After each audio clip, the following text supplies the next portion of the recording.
Rudy Giuliani surrendered a Mercedes-Benz that was owned by, who was it that owned it? Was it Candace Bergen or somebody like that? I don't know. What? Yeah, he had a Mercedes-Benz that was owned by somebody. I can't remember who owned it. I'm double checking. I think it was Lauren Bacall. Lauren Bacall. You're right. I'm sorry, Lauren Bacall. I knew it was a. Sam confused his deep throat or deep voiced female actresses. Yeah, I'm sorry. Yeah, and no, it's okay. Emma flexing her knowledge of that. I know Lauren Bacall. And watches and a ring on Friday of last week to two Georgian election workers who successfully sued him for defamation.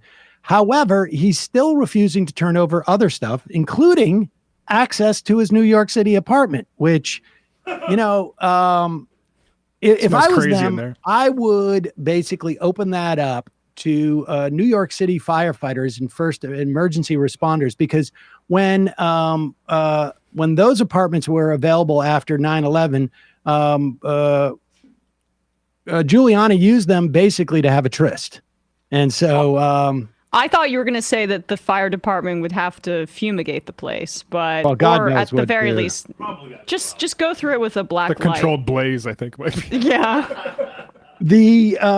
And here is Rudy Giuliani's spokesperson, Ted Goodman. Now we should say Rudy Giuliani, until this week, was represented by two other attorneys, but hours after they made a filing about a storage facility that supposedly the Giuliani couldn't access for some reason, the attorneys quit, citing a rule that allowed withdrawal based upon a client's behavior.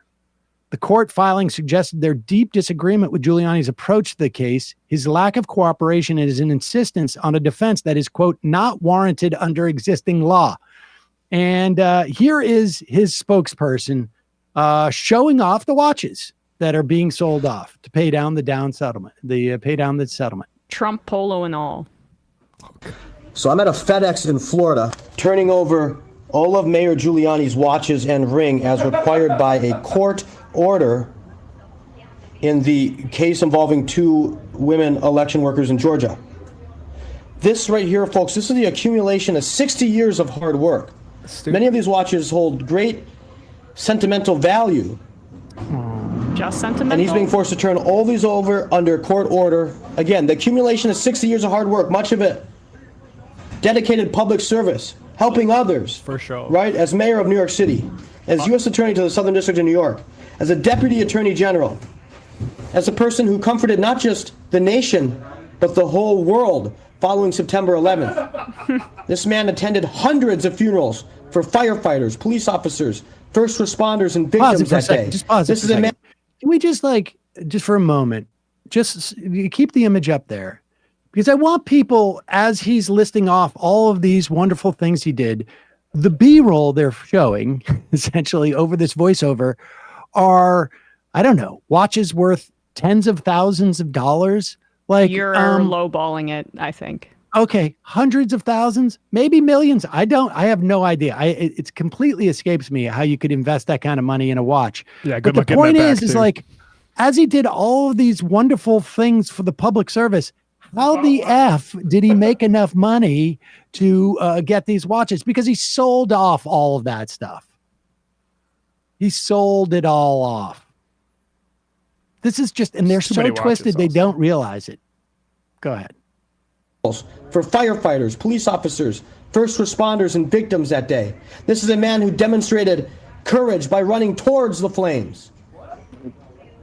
And now he's being forced to turn it for a second. this over. I should also add, since we're talking about 9/11, that that Giuliani's top emergency person said we must put the HQ in Brooklyn, not downtown, right across the street from the Twin Towers. But he again, and this was an earlier tryst that he was having, cheating on the second wife with someone who I think was his cousin. He needed a crash pad, basically a bachelor pad. And so they said, let's put command and control in Tower 7 of the trade centers. So they did. And of course, it was not usable on that day because of the planes hitting the Twin Towers. Just an added little detail that people should keep in mind as we're extolling the value of Rudy Giuliani as we look at the enormous value of his watch collection. And now he's being forced to turn all this over under court order in an absolute bastardization of our justice system.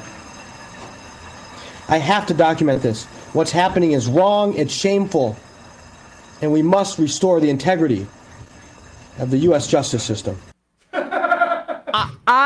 Or Rudy's watch drawer. Okay, so what is so funny is I have been convinced, because I looked up this recently out of curiosity, like those Patek Philippe watches that are luxury items can go up to $400,000. They're $125K.